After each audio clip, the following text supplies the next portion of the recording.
Welcome students to the next chapter of class 10th, that is heredity and evolution. How are you all? Hope you all are fine.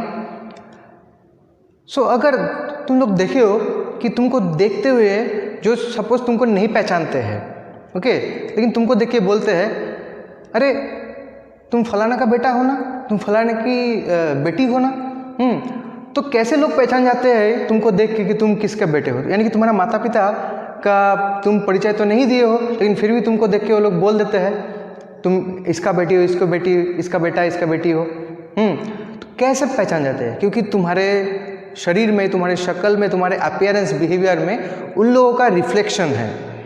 Okay, यानी कि उन लोगों का कुछ हाव भाव, उन लोगों का कुछ जैसा दिखावट, स्ट्रक्चर देखने को मिलता है। ओके, सो इस चीज़ के बारे में जो पढ़ा है उसको कहा जाता है हेरिडिटी, कि तुम्हारे अंदर ऐसा क्या हुआ कि तुम देखने में तुम्हारे अंदर सिमिलरिटीज़ है तुम्हारे माता पिता से। ओके, तो इसके बारे में जो पढ़ाई है उसको कहा जाता है हेरिडिटी। इसको हम लोग पढ़ते हैं बायोलॉजी का जेनेटिक्स सब्जेक्ट के अंदर। जेनेटिक्स क्या है? Genetics is the study of heredity और स्टडी ऑफ जीन, जहाँ पे हम लोग पढ़ते हैं कैरेक्टरिस्टिक्स एक जनरेशन में दूसरा जनरेशन में किस व्हीकल्स के थ्रू जाता है, कौन लाया तुम्हारे माता पिता से कैरेक्टर्स तुम्हारे अंदर, ओके, और कैसे आया, दैट इज कॉल्ड जेनेटिक्स। अब father of genetics is known as Gregor Johann Mendel, जिन लोगों के बारे में हम लोग बाद में इस चैप्टर में डिटेल स्टडी करने वाले हैं, क्योंकि जेनेटिक्स का जो बेसिक, जैसे घर बनाने के लिए बेस बनाना पड़ता है, जेनेटिक्स का जो बेस जो बनाए थे वो ग्रेगोर जोहान मेंडल के द्वारा बनाया गया था। ओके, उन्होंने पिसम सैटिवम यानी कि ग्रीन पी प्लांट्स के ऊपर कुछ एक्सपेरिमेंट किए थे, उसके बारे में हम लोग बाद में डिटेल में पढ़ने वाले हैं। अब इस चैप्टर का सेकेंड स्लॉट में क्या है? इवोल्यूशन। इवोल्यूशन मतलब पहले दुनिया में लाइफ फॉर्म नहीं था, फिर धीरे धीरे धीरे धीरे जिंदगी पनपा, एक आर्कीबैक्टीरिया यानी कि पुराना जो पहला जो सेल वो आया। अब सेल का जो जर्नी है, आर्कीबैक्टीरिया डेवलप्ड होकर यूबैक्टीरिया बना, उसके बाद बैक्टीरिया का डेवलपमेंट होके प्रोटोजोआ बना, प्रोटोजोआ से फंगी बना, एनिमल्स बना, प्लांट्स बना, और इतना लाइफ का जो वैराइटीज है इतना फैल गया। ओके, तो इतना जो डाइवर्सिफाइड हम लोग लाइफ फॉर्म देख पाते हैं, ये तो भगवान ने नहीं बनाया है। और कोई बोल सकता है कि भगवान भी बनाया है, तो हम लोग तो साइंस का स्टूडेंट है, ओके, कि भगवान डायरेक्टली बना के ऊपर से टपका दिया कि यहाँ पे ऐसा कुछ हुआ। ओके, इसके बारे में पढ़ाई है इवोल्यूशन, कि कैसे अर्थ में कुछ नहीं से इतना कुछ बन गया। Okay, so first of all we are studying heredity. What is heredity? Heredity is the transmission of characters from parents to offspring.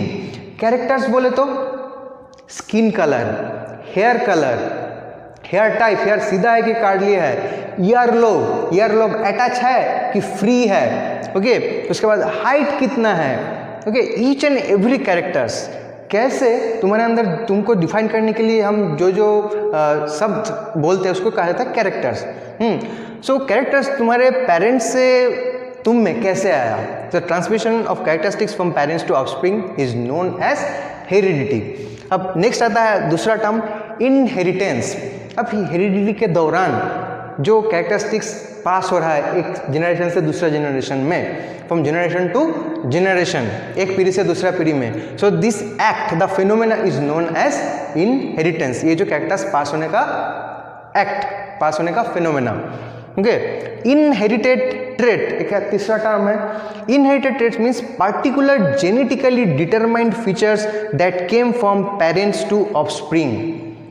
Parents से ऑफस्प्रिंग में जो जेनेटिक कैरेक्टरिस्टिक्स आया है उसको कहा जाता है इनहेरिटेड ट्रेट्स। जैसे कि यानी कि यहाँ पे एक एग्जाम्पल में हम देके बताते हैं, जैसे कि एक फादर है, ये एक मदर है।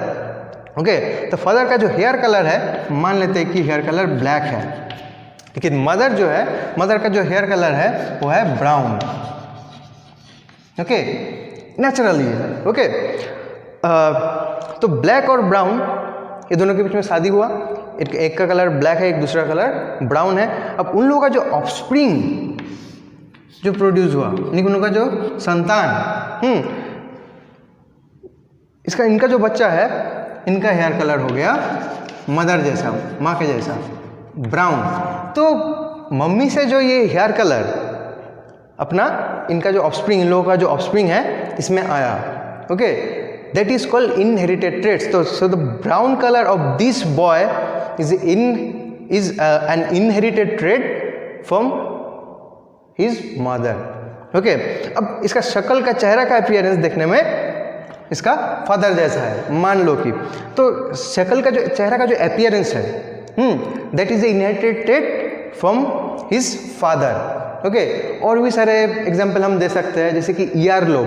देखोगे किसी किसी के ईयर लोब अटैच होता है, यानी कि चिपका हुआ रहता है, ये जो ईयर लीफ का जो लास्ट पोर्शन है पीना का, किसी किसी का फ्री रहता है, जैसे कि मेरा ये फ्री है, फ्री ईयर लोब, किसी किसी का अटैच्ड ईयर लोब होता है, ओके। अब अटैच्ड ईयर लोब और फ्री ईयर लोब, अब जिन लोगों का अटैच्ड ईयर लोब है, देखोगे तुम लोगों का माता पिता में किसी का अटैच ईयर लोब होगा, ओके। अब जिन लोगों का फ्री ईयर लोब होता है, उन लोगों का माता पिता में फ्री ईयर लोब होता है। तो इसी तरह से कैरेक्टरिस्टिक्स एक जनरेशन से, एक पीढ़ी से दूसरे पीढ़ी में ट्रांसफर हो रहा है, और जो कैरेक्टरिस्टिक जो ट्रांसफर, जो कैरेक्टरिस्टिक्स ट्रांसफर हुआ उसको कहा जाता है इनहेरिटेड ट्रेट्स, ओके। अब जेनेटिकली डिटरमाइन क्या है, इसके बारे में हम लोग थोड़ी देर में डिटेल डिस्कशन करने वाले हैं। उसके लिए पहले जीन क्या होता है जानना पड़ेगा, जीन कहाँ पे रहता है, ओके। एक कैरेक्टरिस्टिक्स, अलग अलग कैरेक्टरिस्टिक्स के पीछे अलग अलग जीन होता है हम लोगों के शरीर में, उसके बारे में, सब चीज़ के बारे में डिटेल जानकारी हम लोग ले लेंगे। स्टूडेंट्स, पहले हम लोग जेनेटिक्स से रिलेटेड कुछ स्टार्ट करें, उससे पहले हम लोग को ये 3 चीज़ के बारे में जान लेना है। बहुत सारे टर्म हम लोग जानेंगे, सम इम्पॉर्टेंट टर्म्स यहाँ पे लिखा हुआ है, देख रहे हैं। तो बहुत सारे इंपॉर्टेंट टर्म्स पहले हम लोगों को सीखना है। उसके पहले सबसे जो इंपॉर्टेंट है क्रोमोसोम, डीएनए एंड जीन, ये 3 क्या होता है, इसके बारे में बेसिक जो धारणा है, basic idea first we need to take, otherwise हम लोगों को कुछ समझ में नहीं आने वाले हैं, ओके। तो पहले हम लोग देख लेते हैं कि क्रोमोसोम होता क्या है। हम लोग तो जानते हैं कि सेल का जो ब्रेन है दैट इज न्यूक्लियस। सेल का जो सारे फंक्शन कौन परफॉर्म करता है, सेल के अंदर एक न्यूक्लियस रहता है, ओके। अब न्यूक्लियस का 4 पोर्शन होता है, वो भी हम लोग देखे हैं। न्यूक्लियर इन्वेलप, न्यूक्लियर के बायोमेम्ब्रेनस कवरिंग होता है। न्यूक्लियस के अंदर न्यूक्लियस का साइटोप्लाज्म यानी कि न्यूक्लियोप्लाज्म, न्यूक्लियस के अंदर एक स्फेरिकल स्ट्रक्चर देखने को मिलता है जिसको कहा जाता है न्यूक्लियोलस, और न्यूक्लियस के अंदर रस्सी का गुच्छा कुछ देखने को मिलता है, those are known as chromatin fibre, okay. अब ये जो क्रोमाटिन जो फाइबर है, ये हम लोगों का इंटरेस्ट का चीज है।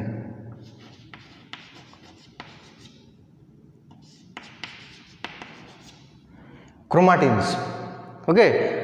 तो क्रोमाटिन फाइबर नेचुरली ये क्या होता है, ये जेनेटिक मटेरियल से बना होता है। जेनेटिक, सेल का जेनेटिक मटेरियल क्या है, सेल का जेनेटिक मटेरियल 2 होता है, डीएनए, आरएनए। तो डीएनए और आरएनए से बना होता है क्रोमाटिन फाइबर। लेकिन सेल जब डिवाइड करने का स्टेज में होता है तब ये क्रोमाटिन फाइबर कुछ थ्रेड लाइक स्ट्रक्चर ले लेते हैं सेल के अंदर, जिसको अगर जूम करके हम लोग अगर देखेंगे कुछ ऐसा दिखेगा।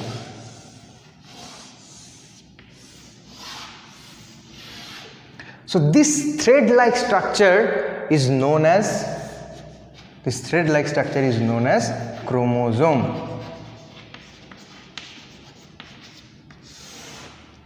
ओके, तो क्रोमोसोम ये ग्रीक लेटर से आया है। क्रोमा का मतलब होता है कलर, सोमा का मतलब होता है बॉडी, क्रोमासोमा, ओके। तो क्रोमा यानी कि जब हम लोग सेल को देखने के लिए सेल को स्टेनिंग करते हैं, सेल को कलर करते हैं, स्टेन मतलब कलर, पर्टिकुलर कलर से सेल का क्रोमोसोम देखना पड़ता है, ओके। तो सेल का क्रोमोसोम देखने के लिए स्टेनिंग करते हैं, जब सेल का जो अलग अलग चीज़ को स्टेनिंग करते हैं तो सबसे ब्राइटली स्टेनिंग, सबसे डीप स्टेनिंग ले लेता है ये क्रोमोसोम स्ट्रक्चर, इसलिए ये सारे जो बॉडीज है ये कलर ले लेता है, that's why they are known as chromosome, okay. तो ये क्रोमोसोम कैसे बना होता है, क्रोमोसोम को अगर फार्दर जूम करेंगे तो क्या देखेंगे, क्रोमोसोम बहुत सारे ऐसे कॉइल स्ट्रक्चर से बना होता है।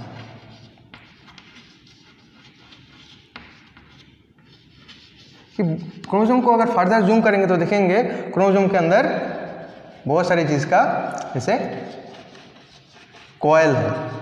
ओके, जैसे कि नारियल का दरी देखे हो, बहुत सारे महीन महीन रस्सी रहता है, फिर महीन महीन रस्सी एक दूसरे के चारों ओर लपेट के बनाया जाता है एक मोटा रस्सी। तो इसी तरह से क्रोमोसोम का जो कॉइल स्ट्रक्चर, इसको अगर हम लोग ओपन करेंगे तो क्या देखेंगे कि जो कॉइल स्ट्रक्चर है ये बना हुआ होता है कुछ ऐसा स्ट्रक्चर से।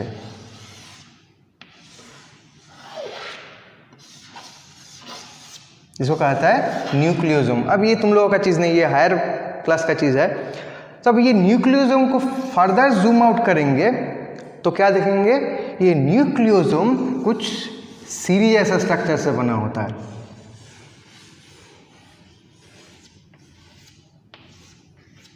ओके, अब ये सीरीज ऐसा जो स्ट्रक्चर है, these are the DNA, deoxyribonucleic acid. Okay, so ये होता है डीएनए, यानी कि क्रोमोसोमल का जो स्ट्रक्चरल एंड फंक्शनल यूनिट है, इसको हम लोग मेन जेनेटिक मटेरियल भी बोल सकते हैं, उसको कहा जाता है क्या, डीएनए। अब डीएनए का जो ये डबल हेलिकल जो स्ट्रक्चर है,